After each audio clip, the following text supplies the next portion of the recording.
Bookaholics, it's Isabel and welcome to another video. So today I'm going to be talking about all the books that made me ugly cry. Now for books, that means a lot. Not many books have made me so emotional that the only way for me to let it out is tears. I'm pretty sure for some of these books, someone was probably cutting onions. For anything other than books, I cry all of the time. If it's a sad commercial, I cry. If someone is crying on TV, I tear up. If there's a dog looking at me with sad eyes and whining, I bawl my eyes out. Books though, they have to work a little bit harder to make me cry, so you know that these books on this list are the real deal. So if you want to find some sad books to add to your TBR to let your boo-hoos out, don't leave because I have some real tearjerkers for you. So let's get right into them. So the first book on this list is The Fault in Our Stars by John Green. It should come as no surprise that this book is sad. I read this book a very long time ago. I bought it because it was being made into a movie and I wanted to read it before I went to go watch it. It was one of the first books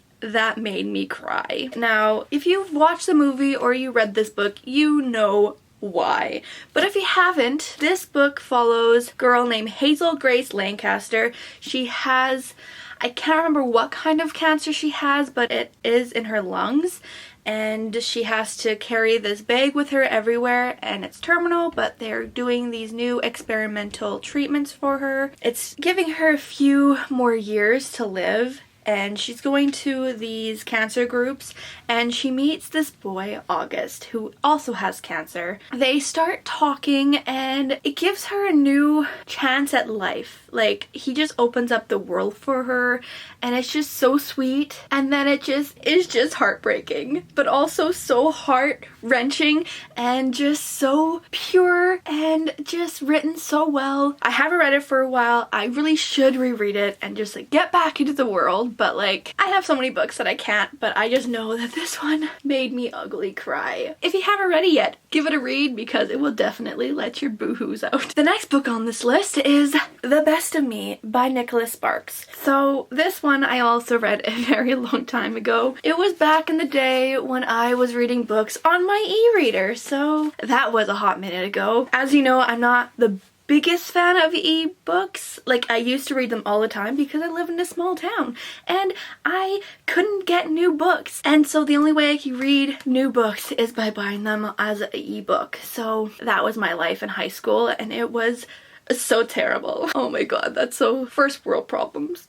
The one thing that I remember about this book is that I got to this part and I literally had to put it down and just bawl. Like, I bawled into the couch for like 10 minutes just crying, and my sister came in and she was like, oh my god, what's wrong? I don't know what I said. Like, I feel like I just like bawled at her saying like a bunch of incoherent stuff. This book just honestly broke me so hard. The movie though, the movie made me so mad. The movie was terrible. It wasn't adapted well at all. It made me so mad. They made alternative endings because they knew the readers wouldn't like the ending, but like, just the overall adaptation of this book was just terrible. Like, I really hated it. Even when they had that alternative ending, it was still just like so bad. Like,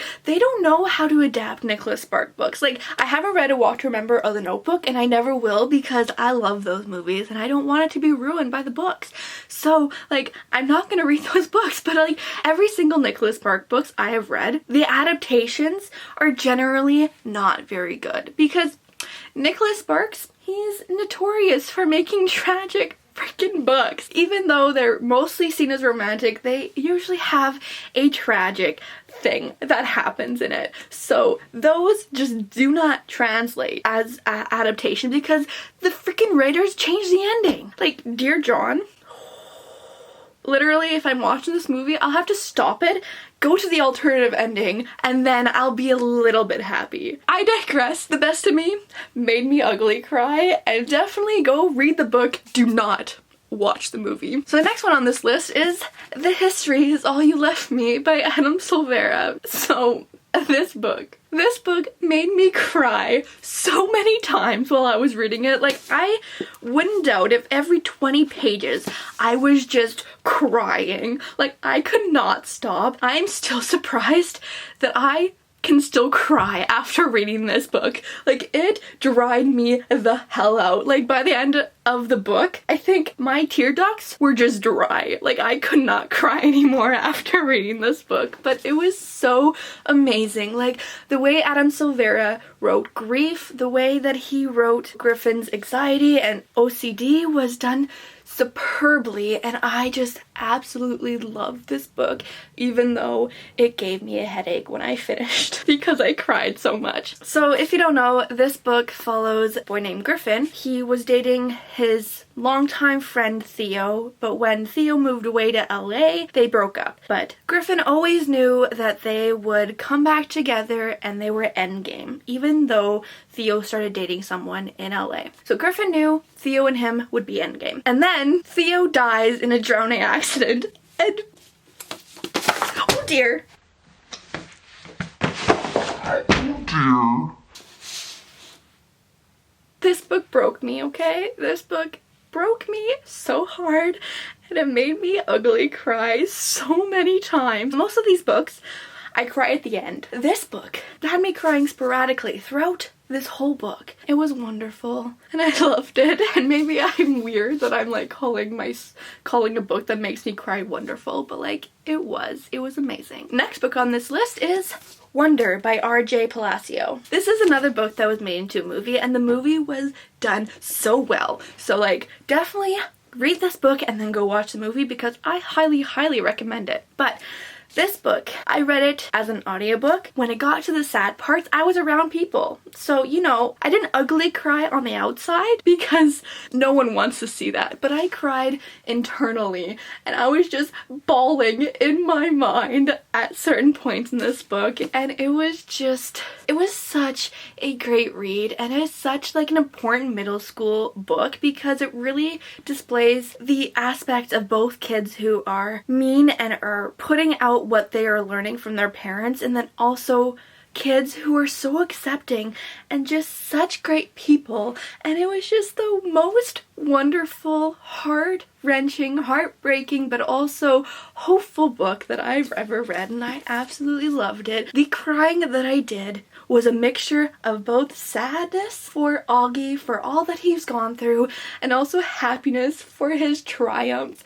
I love this book so much, and I love the movie so much, and it's just done so well for both of them, and I would highly recommend it. So if you don't know, Wonder follows a boy who has facial deformity, and he doesn't look like regular kids, and because of this he hasn't gone to school yet. He's been homeschooled, but finally he wants to try going to mainstream school, and his parents are supporting him, and so in 5th grade he starts school, and he's confronted by both the not so good kids and both the wonderful kids who just accept him, and it's just a wonderful book about acceptance and accepting yourself. It's wonderful, and I would highly recommend reading this book, and then definitely go watch the movie. This next book, The Song of Achilles by Madeline Miller. Every time I think about this ending, I tear up. Like, honestly, I think about this ending and it just makes my heart sob so much.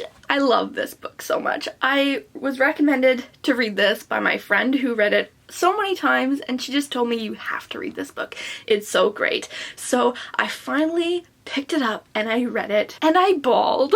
The ending made my heart break and made my whole body just ache for these characters. This book is based off of a Greek story. Like, it follows Patroclus, I don't know how to say his name, but he's brought to where Achilles lives, and they start to build a friendship, and then the friendship turns into more, and you just follow their journey. The writing of this book also was just so beautiful. Like, it was so beautiful in a simple but poetic way, and I just loved it so much. And just the ending was so tragic and wonderful and perfect, and I loved it. So I would also highly recommend this book because it's just so good. Next book on this list is If I Was Your Girl by Meredith Russo. Again, I don't know what to say about this book. It's hard for me to say about it because it does follow a girl who is transgender. She's going through things that I don't understand, but I just felt such grief for her in this book, and I felt such heartbreaking when she's not accepted. This book was very eye-opening and riveting and just grabbed me from the first word to the last, and it just broke my heart in certain aspects and lifted it in others. It was just very heartbreaking and inspiring to watch as Amanda came to appreciate and accept herself, even though a lot of people in the world do not accept her. And it's just very heart-wrenching and very inspirational just to watch her grow and learn to accept herself and fall in love and just go through her journey of being a trans woman and finding her voice and finding that even though the world doesn't accept her, as long as she accepts herself and finds other people who accept her, her life will be full. So I don't know what else to say about this. It's definitely a book that really shows the struggles and the adversity that trans people face every day and just the struggle just to accept themselves for who they are. And it's just a wonderful book, so I would highly recommend it. And again, yes, it definitely made me ugly cry. So the next book I have on this list is Harry Potter and the Deathly Hallows. As in the words of Monica and Rachel, I mean, it's the end of an era! I know! It's the end of an era. And whenever you start and then get to the ending of this book, there's just this feeling of bittersweet. It's this feeling of both happiness because the characters you've been following for so long throughout these 7 books are finally getting to their happy ending, even though they had to struggle through so much adversity and so much pain, but they finally got to where they were meant to be, and you just feel so happy for them, but you also feel so sad because you're leaving them. You cannot follow these characters anymore, and it's honestly such a bittersweet feeling because you're happy for them, but you're also just sad that the story's over. Whenever you get to that last page and you're done, honestly, there's just this feeling of, I don't know what the feeling is, like maybe nostalgia when you get to the end. Like, it's this sadness but a happiness as you think on of what all these characters went through and that they were triumphant.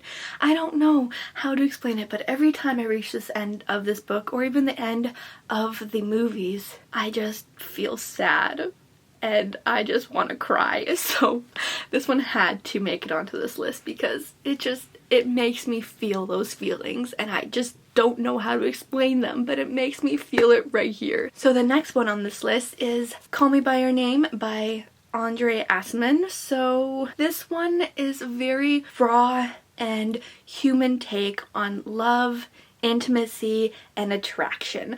Like, the way this book is written and the way that it describes everything that people go through as they're going on this journey with each other of love and attraction and just being intimate with each other.